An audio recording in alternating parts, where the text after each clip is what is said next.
రఘుత్తమునికి తన ప్రభువుకి చుట్టూ ప్రదక్షిణీకృత్య ప్రదక్షిణ చేశాడు 4 పర్యాయాలు.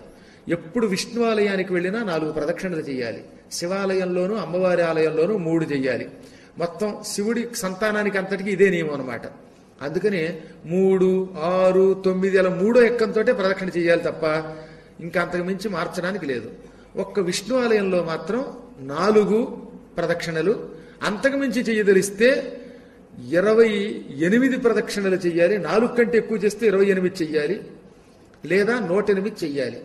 కఠోర నియమం ఏమిటంటే విష్ణు ఆలయంలో చతుఃప్రదక్షిణం కుర్యాత్ 4 ప్రదక్షిణలు చెయ్యాలి. మంత్రశాస్త్ర ప్రకారం 3 పనికిరావు. రాముడు, విష్ణువు, ఇంకేదన్నా మొత్తం మీద నరసింహస్వామి ఇలా విష్ణు సంబంధమైన ఆలయాలలో మాత్రం తప్పగా. సూర్యుడు కూడా విష్ణువే కనుక పొరపాటున నవగ్రహాలయాలకు వెళ్ళినప్పుడు 3 ప్రదక్షిణలు చేసి బయటికి రాకండి, 4 చేసేరండి, లేదా 9, 27, 108 చెయ్యండి. కానీ 4కి మాత్రం తక్కువ చేయకూడదు.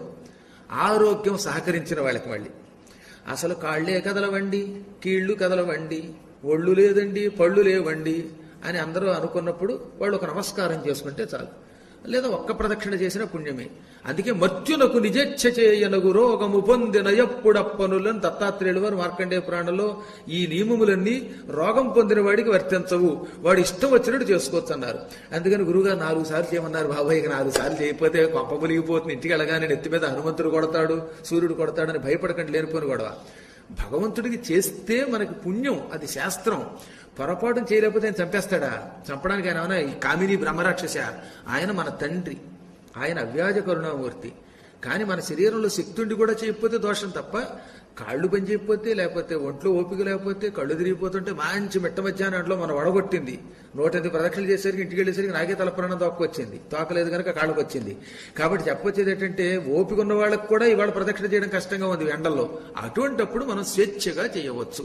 కానీ శాస్త్రం తెలుసుకోండి, అలా చేసుకుంటే మంచిదనమాట. సహకరించినంత వరకు శరీరము శాస్త్రాన్ని అనుసరించాలి.